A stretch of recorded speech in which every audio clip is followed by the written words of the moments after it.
Gopijana Vallabha Girivardhari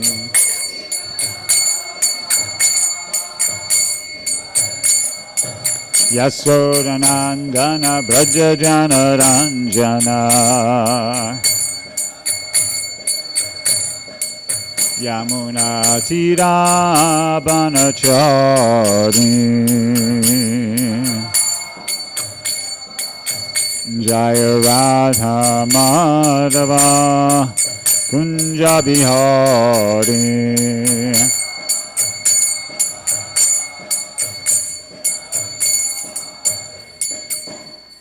Jayam Vishnupad Paramahansa Paravajakacharya Stotaras of the Sri Srimada's Divine Grace A.C. Bhaktivedanta Swami Srila Prabhupada Ki ISKCON Bibidi Founder Acharya Srila Prabhupada Ki Jayam Vishnupad Paramahansa Paravajakacharya Astotaras of the Sri Srimada's Divine Grace Bhaktisiddhanta Saraswati Goswami Maharaj Ki Ananta Gauri Vaishnavrinda Ki Namacharya Srila Haridas Thakur Ki Prem Se Kaho Shri Krishna Chaitanya Prabhu Nityananda Shri Advaita Gadadhar Shri Vasudeva Gaura Bhakta Vrinda Ki Shri Shri Radha Krishna Gopinath Shamakunda Radhakunda Gita Govardhan Ki Vrindavan Dham Ki Navadvip Mayapur Dham Ki Ganga Jamuna Maya Ki Tulasi Devi Maharani Ki Samaveda Bhakta Vrinda Ki Harinam Sankirtan Ki Brihat Madanga Ki. O glorious the assembled devotees, O glorious the assembled devotees, O glorious the assembled devotees, O glorious to Sri Sri Guru and Garanga. Om Namo Bhagavate Vasudevaya. Om Namo Bhagavate Vasudevaya. Om Namo Bhagavate Vasudevaya. So we're reading from Srimad Bhagavatam, 9th Canto, Chapter 4. And this morning we're going to do texts 41 through 44. So if you like, you could just put 44 up there, and I'll just chant and read chant the Sanskrit and read the translations for 41, 2, and 3, and then we'll chant 44 together. Okay? Ityapa prasya rajarshish chintayan manasachchutam pratyachasta kurushesta dvija gamanam evasa. O best of the Kuru dynasty, after he drank some water, King Ambrish, meditating upon the Supreme Personality of Godhead within his heart, waited for the return of the great mystic Durvasa Muni. Durvasa Yamuna Kulat Kuritavasyaka Agata Ragya Binanditastasya Bubude Chestitam Diya.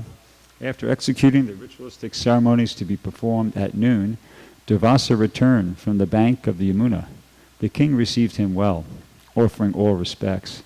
But Durvasa Muni, by his mystic power, could understand that King Ambrish had drunk water without his permission. Manyuna prachalad gatro brukuti kutalanana bubukshitas sutaram kritanjalim abasata. Still hungry, Durvasa Muni, his body trembling, his face curved, and his eyebrows crooked in a frown, angrily spoke as follows to King Ambrish, who stood before him with folded hands. And now this is 44, we can chant this together. Aho asya nir samshaya. Aho asya nir samshaya. Shriyon matasya pasyata. Shriyon matasya pasyata. Dharma vyati kramam vishnur.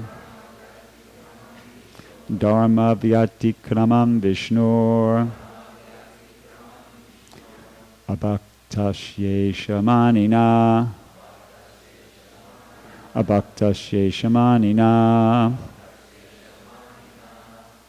Oho asya nirsamshaya.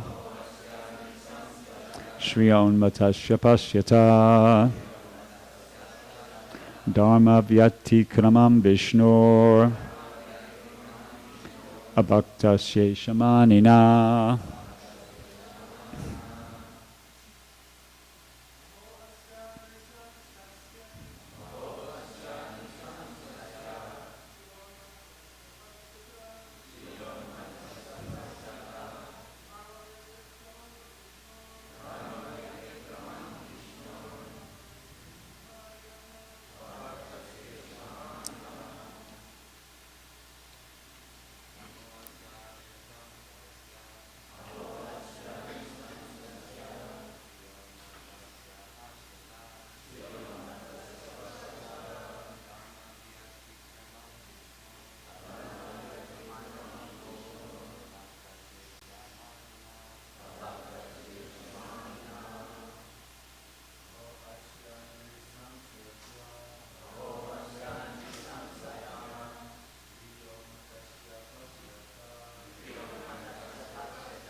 Keep chanting, it's okay.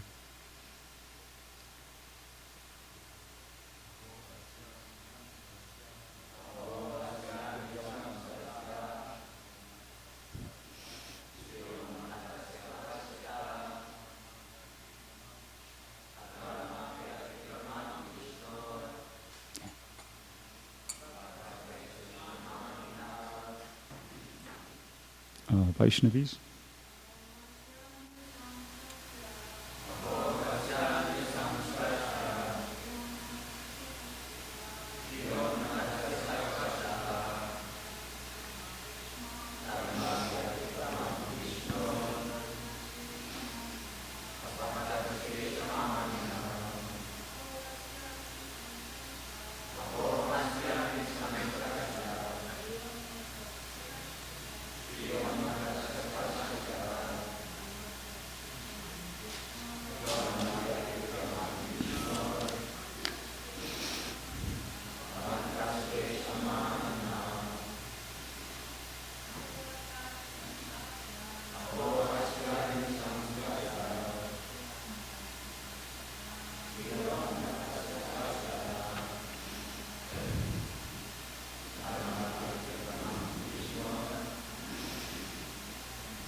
Aho, alas, asya, of this man, near samshaya, near samsasya, who is so cruel, shriya unmatasya, puffed up because of great opulence,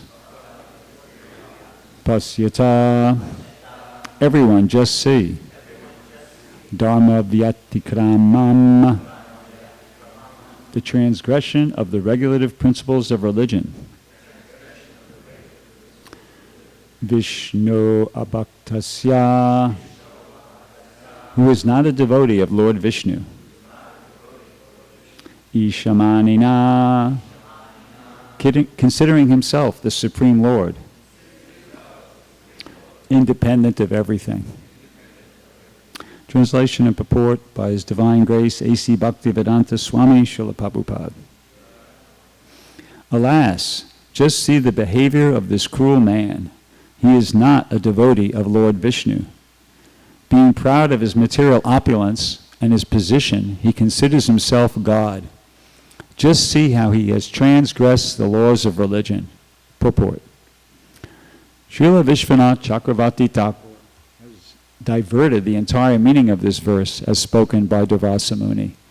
Durvasa Muni used the word nir samsasya to indicate that the king was cruel.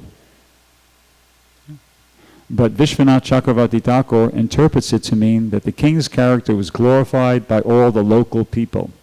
He says that the word nir means by all the local people, and that samsasya means of he, Ambarish, whose character was glorified. Similarly, One who is very rich becomes mad because of his wealth and is therefore called Shriya Unmatasya.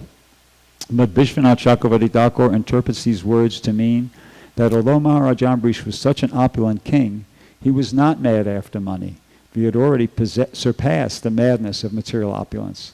Similarly, the word Ishamanina is interpreted to mean that he was so respectful to the Supreme Personality of Godhead that he did not transgress the laws for observing Ekadasi Parana, despite the thinking of Durvasa Muni. For he only took water. In this way, Srila Vishwanath Chakravarti Thakur has supported Ambrish Maharaj and all his austerities. Om Agyanat Timaram Dasha Jananjana Shalakaya Chakshurna Militam Yena Tasmai Shri Gurave Namaha Shri Chaitanya Manobhishtam Stapitam Yena Bhutale Swayam Rupakadamayam Dadati Swapadanti. So, we're about to hear about exactly what you don't want to do in life. If you had to make a list of the 10, things, 10 most important things not to do in life, this would probably be at the top of the list. You couldn't make a bigger mistake than what this Durvasa Muni is about to make now. What is he doing? He's going out of his way, just out of sheer envy. I can't remember if it was described earlier in this chapter, if I heard it Prabhupada describe it elsewhere. But it was just out of sheer envy. He was a Brahmana, and he was thinking, here's this Kshatriya king, and he's becoming so famous and so glorious, and everybody's making such a big deal out of him. And I'm a Brahmin. I'm a mystic yogi. I mean, how is my position? It's like my prestige is being usurped, is being eclipsed, is a better word. My prestige is being eclipsed by this king who, what is he anyway? He's just a king, a Kshatriya. And I'm going to do something about this. Out of sheer envy, what does he do? He's going and he's trying to find a fault with Maharaj Ambrish, who's faultless. He's a pure devotee of Krishna. And so just so he could, find some fault and try to punish him. Exactly. I mean, this is exactly the wrong thing. As I said, the number one stupid thing that a person could do in their life would be this. Is happy right at the top of the list, and he's so bewildered. He's so listen how he says here. Just see the behavior of this cruel man. What was cruel? What was cruel about what he was doing? He's just trying to observe the Ekadasi and break the fast at the right time. If anything, he was very gentle. He didn't. He just drank some water, which, as we heard previously, is breaking a fast and not breaking a fast. He's saying he's not a devotee of Lord Vishnu. What's it to him anyway? Where does he come? Where does Lord Vishnu come into the picture in his life anyway? We just heard a few verses back that he went and he was meditating on the impersonal Brahman. You see? So in other words, just like now, for his own purposes, all of a sudden he's throwing Vishnu into the picture. What does he have to do with Vishnu? Right? He's not even a devotee himself. But he's saying he's not a devotee of Lord Vishnu. Being proud of his material opulence, his position, he considers himself God. Now, I mean, if this isn't an example of Atmavan Manyate Jagat, I don't know what is, right? He's the one who's thinking himself God. He's, disregarding all the Vedic etiquette and the Vedic principles in doing like this. But he's already, by this point, he's already so covered over. His intelligence is totally so covered by envy that he's not thinking straight. And the example of that, he's not talking straight. He's just saying total nonsense here. Just see how he has transgressed the law of God. Just see how he has transgressed the laws of religion. What did he do? He's just going to break the fast. He observed an Ekadasi fast for a year, and he's going to take a little water to break the fast. And he's being accused. Durvasa Muni is accusing him of breaking the laws of religion, which is, I mean, really, it's totally debatable whether that was even at all a transgression. And here he's about to perform the greatest transgression of the law of religion, and he doesn't see that at all. So this is an amazing, pastime. And one lesson we can immediately learn from this, and this is it's another good example of a lesson that's already been taught earlier in the Bhagavatam, is you can't equate power with advancement. I mean, here's a person who's pretty powerful, right? He was pretty powerful. He, he went, without a lot of background information, just from what we've just heard in these few verses preceding this, he went to take his bath, and when he came back, he could understand by his mystic power that Ambrish Maharaj had broken the fast. So he's a powerful man. He's a Brahmin and he's a powerful mystic yogi. He could understand by mystic power that had happened, and he was right. Okay. Also, when he got angry, he just pulled out some hair and threw it down, and he created this big fire demon. That was supposed to either at least scare Maharaj Ambrish, because he says, if you look at his words, in his own words, he says, now I'm going to create something now I'm going to show you something, to punish you or something like that. He didn't actually say, now this demon's going to kill you. But anyway, whether that was his intention or whether it was just his intention to scare Maharaj Ambrish, either one, it's totally off. But he was powerful. So anyway, to get to the point, you could be powerful and you could be stupid. He is an example. He is an example of somebody who was very powerful, and later we'll hear about how when the Sudarshan chakra is coming to, punish him, he flees and he goes all over the universe. He went all over the universe. He went to where Lord Brahma was. He went to where Lord Shiva was. He was able even to go to where Lord Vishnu was, which means he had to go to enter into the Vaikuntha planets. So he was powerful, but he was not intelligent. He was, and Prabhupada says so, and subsequent purports, Prabhupada says his intelligence was covered. So that's a lesson we learned from this, and of course, as I said, there's so many other lessons like that. We just got finished with the 7th canto a few months back, and we saw the same thing, Hiranyakasipu. If talk about powerful, Hiranyakasipu was so powerful, he was controlling the universe. Even all the demigods were kowtowing to him. He was powerful, but what was his activity? Trying to kill a Mahabhagavat, who was his own son. Not only was he a pure devotee, but he was trying to kill his own son, who happened to be a pure devotee. From these examples, we should be able to clearly understand that power does not equate with advancement in life. You could be very powerful, and you could still be a total idiot, which is what we learned from these examples here. So, just to give us a little overall perspective on the importance of devotees, the association of devotees, the importance of not offending, associating with devotees in a favorable way and not offending them. I wanted to just do a quick review of some statements from Prabhupada's books, mostly the Bhagavatam and Chaitanya Charitamrita, that I'm aware of, where Prabhupada, and the Bhagavatam and the Chaitanya clearly emphasize the importance of taking the association of the devotees in a favorable way and not in an unfavorable way. So I'll just go through these very quickly and then say a few more things about this particular pastime. So just, starting with the Srimad Bhagavatam in the 1st canto, we have the statement by, I believe it's Sutta Goswami, to the sages of Naimisharanya. He says, Srushusho Shodadhanasha Vasudeva Kataruchi Syan Mahat Sevaya Bripra Punya Tirtanashevaya. He explains to them that by serving those devotees who are completely free from all vice, great service is done.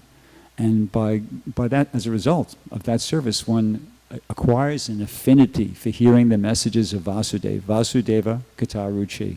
So in other words, you get a blessing. You get a blessing if you serve a Vaishnav, a pure devotee who's free from all vice. You get the blessing. That blessing is your Nityasiddha Krishna Preme Sabhu Kabinaya, that pure love for Krishna, which is lying dormant within the heart of every living entity, becomes awakened by the blessing, by the mercy of that Vaishnav. He well wishes you, and Krishna reciprocates. Krishna responds to that, that pure devotee well wishing you, and the benefit of the blessing is that your consciousness becomes purified, and you become able to appreciate hearing these messages. So that's the first instance, and then Perhaps the second instance is Narada Muni.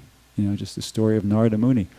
Narada Muni was just a boy. He was a very young boy. His mother was a maidservant, and it was the rainy season, and she was taking care of some sages that happened to be spending the rainy season at the hermitage that she was taking care of. And Prabhupada describes that he was just a boy. He didn't offend them. He was quiet, he said. He wasn't attached to frivolous sports. And he was just doing menial service for them. He would clean their plates. They would give him the dirty laundry, and he would take it to his mother so she could clean it. Whatever a little boy could do. He was just a little boy. And one day, with their permission, they were pleased with him, for his nice behavior. And one day, with their permission, he took the remnants of their food. And then Narada Muni, he's describing all this to his disciple, Srila Vyasadeva, he's saying, and as a result of that, I acquired a similar taste, as what they had. He became a devotee by their mercy, like that. So there's another great example of how by the mercy of a devotee, by associating with the devotee in the right way, you get the mercy. Another statement is there by Maharaj Yudhisthira. When he's greeting Vidura, I can't remember all the Sanskrit, but there's this one famous line, Tirtha Kurvanti Tirthani, where he explains, Maharaj Yudhisthira says to Vidura, he says, actually, personalities like you are veritable places of pilgrimage. You're like a place of pilgrimage personified. That's how Maharaj Yudhisthira was seeing Vidura and pure devotees. They're like places of pilgrimage personified. And then the sages of Naimisharanya, when they were, this is all, that comes in as part of a greater conversation between the sages of Naimisharanya and Sutta Goswami. They explained to him that actually the value of a moment's association with a pure devotee is so important that it's more important than going to the heavenly planets. It's more important than even getting liberation from material world, from material contamination. What to speak of any benediction that one could receive here on earth like that. So that was their way of understanding the importance of associating favorably with a pure devotee. And then of course in the 5th canto there's that famous conversation between Jad Bharat and Maharaj Rahugana. And at one point in that conversation, I'm not going to try to describe the pastime, as not enough time to describe all these different things, but at one point in their conversation, Jad Bharat explains to him, says, actually, if you want to get the mercy, if you want to actually get the mercy of Krishna, you have to get the dust of the lotus feet of the pure devotees and Mahatpada Rajobhishekam. You have to smear it all over your body. That was his instruction. You have to get the dust of the feet of the pure devotees and smear it all over your body. That was the instruction that Jad Bharat gave to Maharaj Rahugana. And actually that's interesting because just a few cantos forward in the 7th canto, Prahlad Maharaj actually gives that same instruction to his father, Hiranyakasipu. Says the same thing basically. That nice, slightly different words. He says, Naisam matis tavad uru kraman gurim. Same thing. It's translated basically the same way. He's telling Hiranyakasipu that if you want to become attached to Krishna, Vishnu, you have to, the only people who can be successful at doing that are people who take the dust of the lotus feet of the devotee and smear it all over their body. So that's there. And then in the 9th canto, which we're later on in this particular pastime that we're studying, Krishna himself, or Lord Narayan, will explain to Devasa Muni that the devotees are his very heart. He makes that statement that's coming directly from Narayan himself. And then 10th canto, there's the famous verse where the one about the person who goes to the place of pilgrimage and only to take a bath and doesn't associate with the holy people. Yeah. Okay. You want to do the rest? Okay. Dashatma Bude Trinape Sudatuke Svadik Svala Kadritus Bome Jadi. Yes, Tirtak something Saleh Nakari Chich. Yeah. Right. Saeva Gokara. I know that part. But anyway, so yeah, if you go to these places of pilgrimage, Krishna's telling I believe he's instructing the gopis at the battlefield Kurukshetra, when they went there for the eclipse, that you go into these holy places and you don't try to make association with the pure devotees who reside in there. You're no better than an ass or a cow. It's foolishness. And then, of course, in the 11th canto, Krishna instructs Uddhava, famous verse, Acharyamam Vajaniyam Navamanyeta Karchit. Don't be envious of the Acharya. He's actually, you should consider him non-different from me. You see, so there's so many different statements there. And let's try to skip one thing real quick, but in that conversation between Maharaj Rahugana and Jud Bharat, after Jud Bharat gave him that instruction, later on, when Maharaj Rahugana gets a chance to speak, he explains to Jud Bharat, he says, actually, I'm not afraid. I'm not really afraid of a lot of things. I'm not afraid of Indra's thunderbolt. I'm not afraid of Lord Shiva's trident and a bunch of other stuff. He says, but one thing I am afraid of, really afraid of, and that's committing an offense at the lotus feet of a pure devotee. He said, that's one thing I'm really afraid of. So, it was interesting that he made that remark. And then also in the Chaitanya Charitamrita, there's two very powerful statements there about the importance of associating with devotees properly and not improperly. They're both from Lord Chaitanya himself. One is to Rupa Goswami and one is to Sanatana Goswami. To Rupa Goswami, Lord Chaitanya gave that famous instruction about Hati Mata. We're all familiar with that phrase, the mad elephant defense.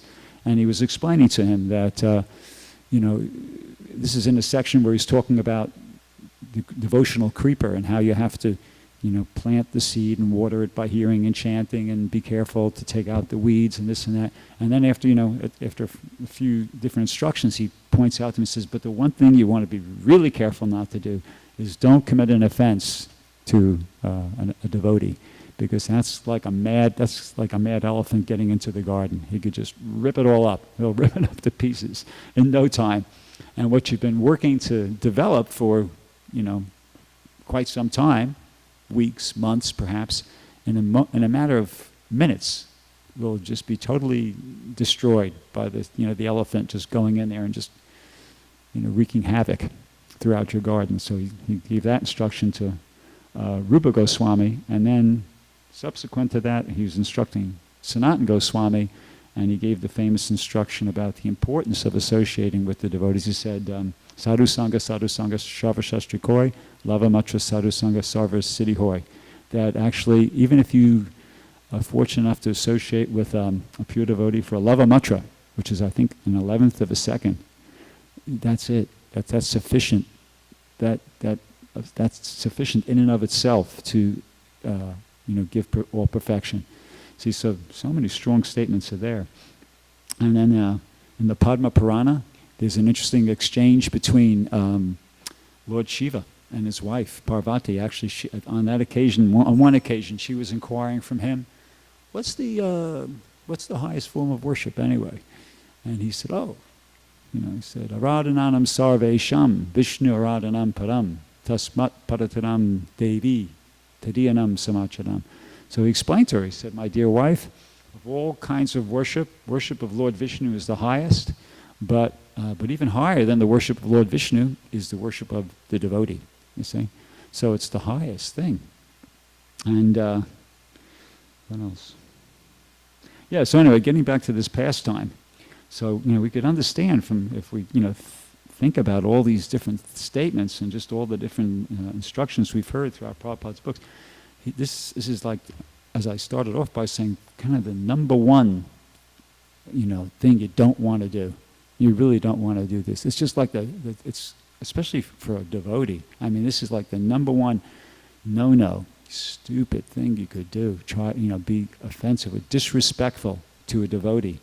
Because by being disrespectful to a devotee, I mean, there's all sorts of, even what to speak of on the spiritual platform, even on the material platform, there can be all sorts of very negative consequences. But certainly you'll dry up.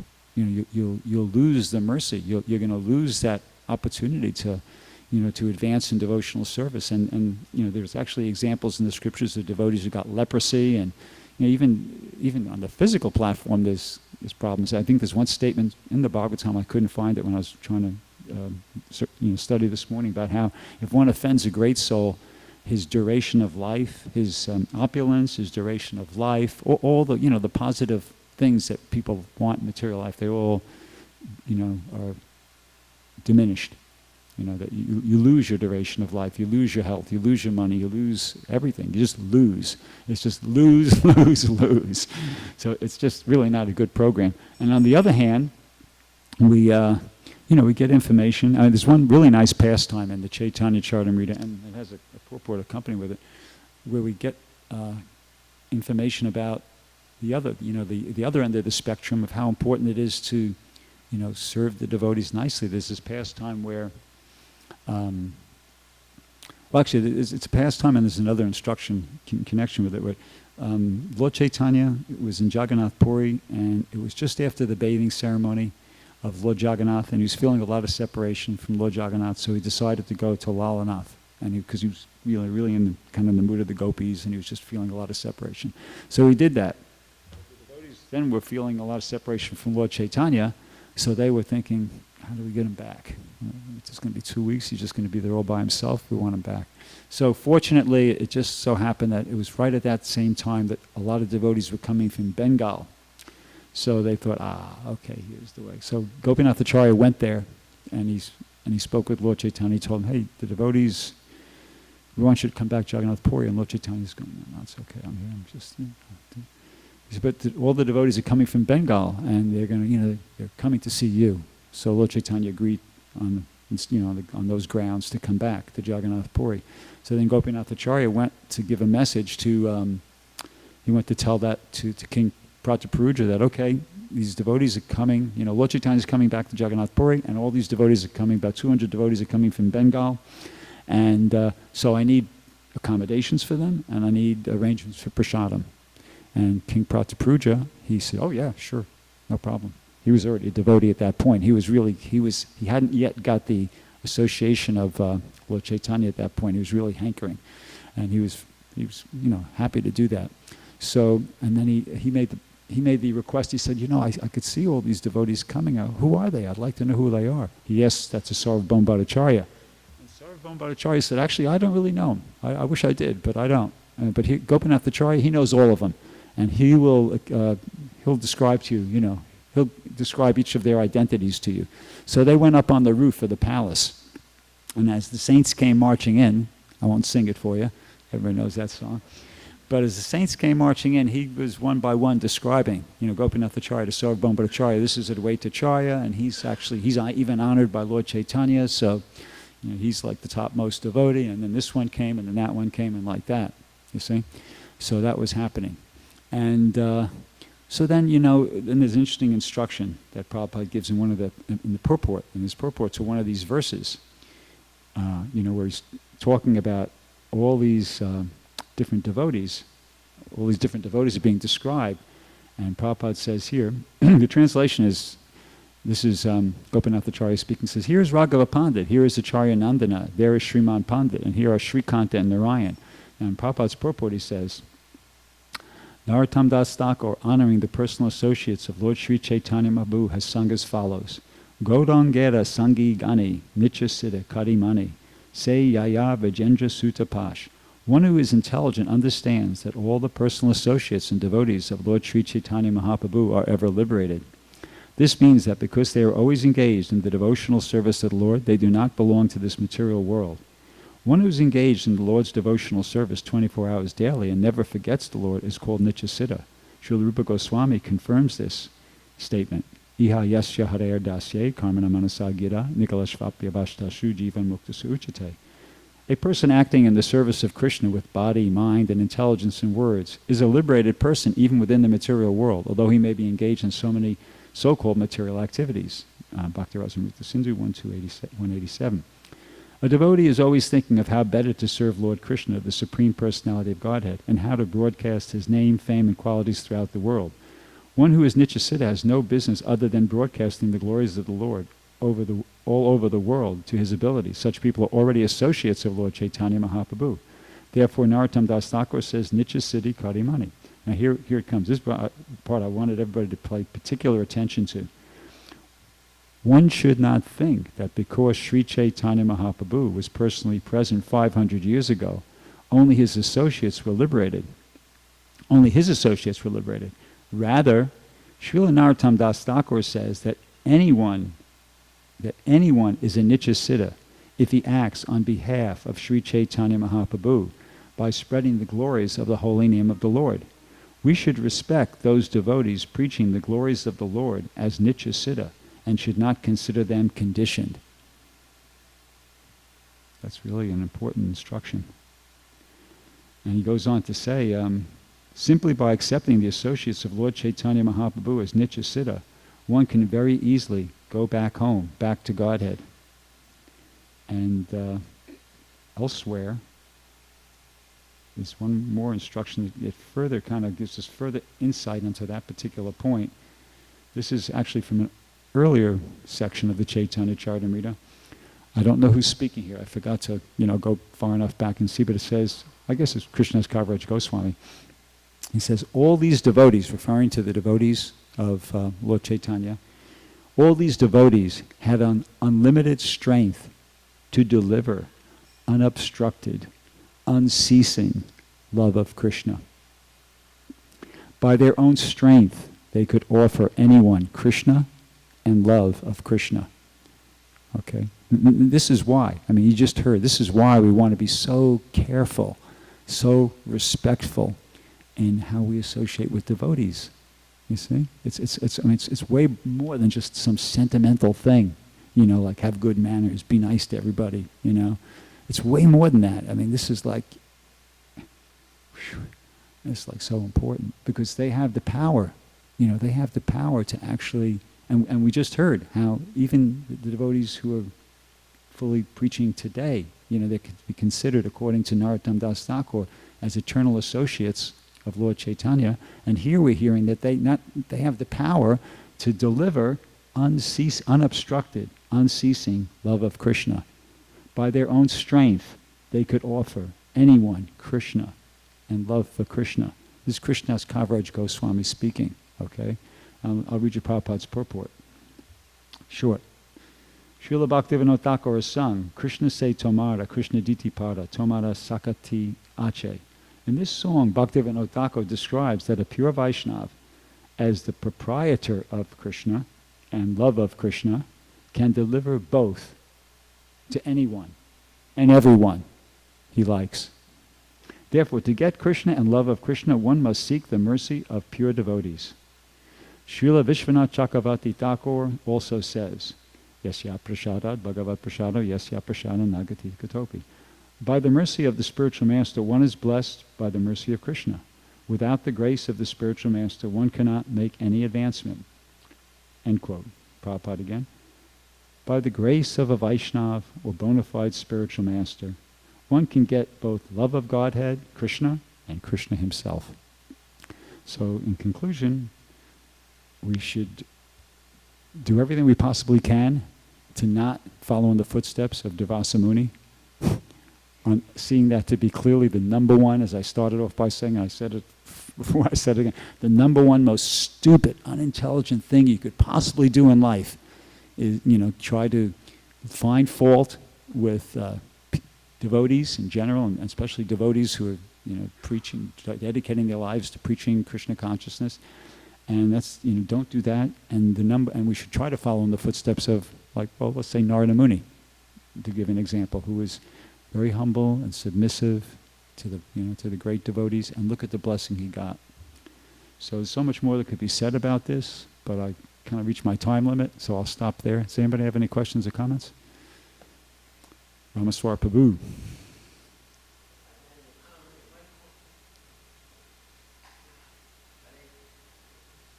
Krishna Hare Hare.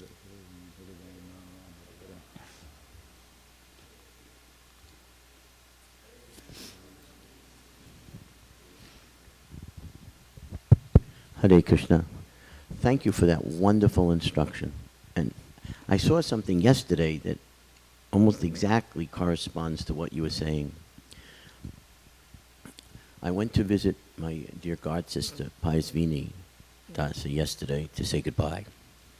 And what I observed was that there is a outside person that they hired from a hospice agency who takes care of her.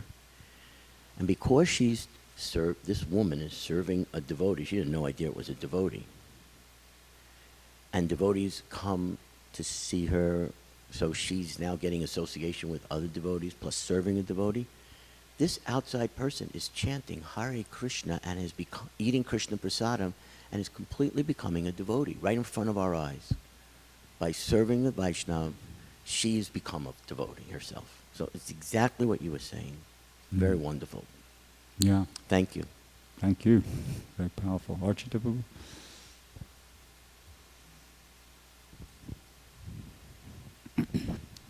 Thank you, Bhrgupati Prabhu, for a very nice class. The fact that you have to hammer home this instruction begs the question as to why. In other words, why aren't we naturally in this mood? And so we can see that we come from a culture of disrespect, where you're practically taught from birth to disrespect everybody, you know?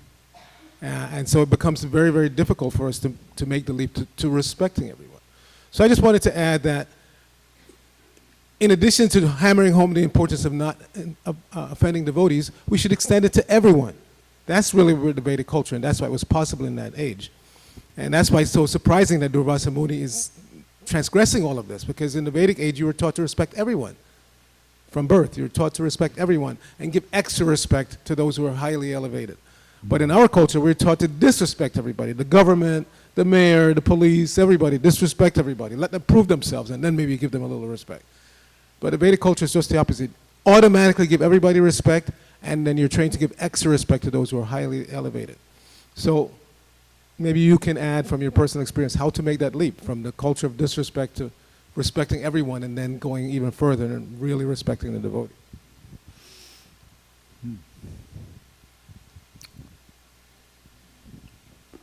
Well, the first thing that comes to my mind, I mean, it's a big question, is if you go out and preach, it helps a lot, you know, because you're not going to, you know, like I say, you can get a lot of flies with, you're not going to get a lot of flies with vinegar, but you'll get them with sugar. In other words, if you go out there and disrespect everybody, you're not going to distribute a lot of books. You have to, it's just as a matter of practicality, you have to, it teaches you how to deal with people. You have to learn how to be a bit humble and respectful to people, and if you want their cooperation, and you know, you need their cooperation. You need them to stop and talk to you and take your book and give you a donation. So it's, you know, it's kind of training for how to be polite and respectful to people, and you know, then you could bring that back home, you know, and whatever you've learned about how to deal with people in your, you know, in the course of your Sankirtan activities, apply it to devotees. You know, why just be polite and respectful and humble and to people out there, and then when you get back here, be all rude and, you know, aggressive and arrogant, and that doesn't make any sense. What you've learned out there, bring it back here, and you know, get the benefit of associating with the, you know, from doing it nicely with the devotees too. Is that okay? Okay. Bhajranari Maharaj, I'm sorry, I didn't even see it. Yeah, no, they gave me the mic. So. Okay. Were you here the whole time? Were you here the whole class? Did you just sneak in, Yeah, or what? no, I've been here. Oh, okay. I didn't even notice it. I have a witness. Okay. All right. I hope so. Yeah, thank you for a very nice class. I have a question, but just like Archita Prabhu was saying, a culture of respect. Even the remnants, you know, like Prabhupada said, live elephant, dead elephant. You know, India's practically the culture's half dead, but still there's something. And you'll see how they'll build a wall, you know, around a tree. Or they build roads around. So even what to speak of human beings, that, you know, any living entity, there's a tradition of some kind of respect for the thing. So it's nice. Just to churn the conversation, you know, it seems kind of unfair that I just commit one offense and, you know, everything's out the window, and it's the, you know, the whole garden that I've cultured my service, it's all just ripped up and destroyed. It's almost like, I'm just playing devil's advocate, my natural position. You know, it's almost like the Christians, you know, you have one life and then you're burned forever in hell. I mean, what's the justice of this? Well, once again, first thought that comes to my mind is that when you get to the human form of life, you're supposed to have a little bit of intelligence. I mean, like you say, if a kid's in, grade school and he's just learning arithmetic, and you're the teacher, and he's saying 2 and 2 is 5, he's making all sorts of mistakes in his addition and subtraction, and it's okay, that's understandable. He's just learning. He's just a beginner. He's just learning. But by the time you come to the human form of life, this body comes with a lot of subtle equipment. You're supposed to know certain things. And it's, if you don't, that's why it's a serious mistake. If like a PhD in number theory or something like that made some basic mistake in arithmetic, then his PhD advisors would go, well, how could you make this kind of mistake? And he's defending his thesis or something like that. So for that person, it's a big mistake. For for a kid in grade school, it's okay. That's okay. You didn't know. So the same thing when you come to the human form of life, you're already supposed to, you're supposed to know certain things, and that's one of them. So if you make that, it's a serious mistake, and therefore it's highly punishable. That's the best I can come up with. But Here. Satchidananda Prabhu and the Namaste. Thank you, Prabhu. In correcting the behavior of devotees, aspiring to be devotees, and our understanding is like guru, the leader, GBC, a father, has like full authority under his subordinates. Now, for the rest of us in between, living in a community, for example, you see a lot of misbehavior. Like even myself, I can count myself. Somebody's watching and seeing, and for the upgrow of the community, sometimes someone might just throw garbage there, doesn't pick it up, and then somebody pass with even the devotees with a dog and pass, doesn't even pick it up, and immediately you will commit offenses even if you don't want to, and you react, you like go straight to that person and tell them, hey, pick it up. Oh, please, Prabhu, pick it up, of course, and do this, and you can go on and on. Teenagers, sometimes they might say some foul words, and you think, well, what is this?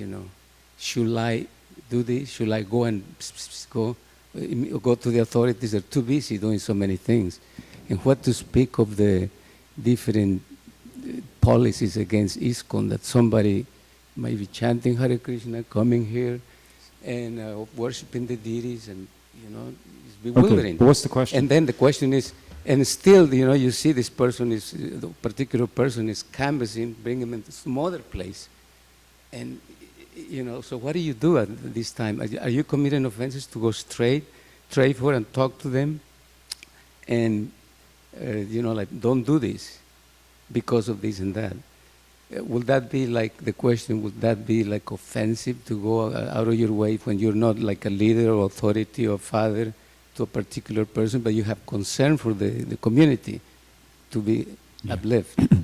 I think the general principle is this: you can't turn a blind eye continuously. I mean, there are things that have to be, issues that have to be addressed, but whatever you're going to do, just try to do it with utmost respect for that person. Just be very respectful. You can present any kind of an instruction if you're really making your topmost effort to be very respectful about how you do it. You could pretty much communicate almost anything to anybody. Yeah, and that's the essence of it. Be respectful. Just pray to Krishna, summon up all your intelligence, pray to Krishna to give you intelligence, and then just go say what you have to say, what you think needs to be said, but just try to do it with the utmost respect for that person, and that will be the most effective way that you could do that. I'll let Ramaswar have the mic, the last thing, and then we'll wrap it up. Thank you. This reminded me of a life lesson that I learned from Srila Prabhupada. Many of us have heard and learned this lesson, that as sadhana is a practice which will lead to becoming naturally very advanced. So one of the practices that Prabhupada taught me, and all of us really, is to not be a fault finder. And it's hard sometimes to not be a fault finder. So Prabhupada gave a wonderful example of the bumblebees and the flies. And he said, you choose what kind of person you want to be. The bumblebee is hovering over the flower, collecting the honey, seeing the good, collecting the sweet from a person, from a living being. The fly is hovering over a person because he's attracted to the person's stool. So we can be attracted to what we might think is the negative, the disgusting, the horrible. If we like to talk about faults, that's what we are. We're flies. And if we like to talk about the good qualities or try to see the good qualities in a person, we're like the bumblebees. And this is a life lesson that I learned from Prabhupada that I hope one day to actually be good at. Thank you. That's a great note to end it on. Thank you very much. Grantaraj Srimad Bhagavatam Ki Jai, Srila Prabhupada Ki Jai.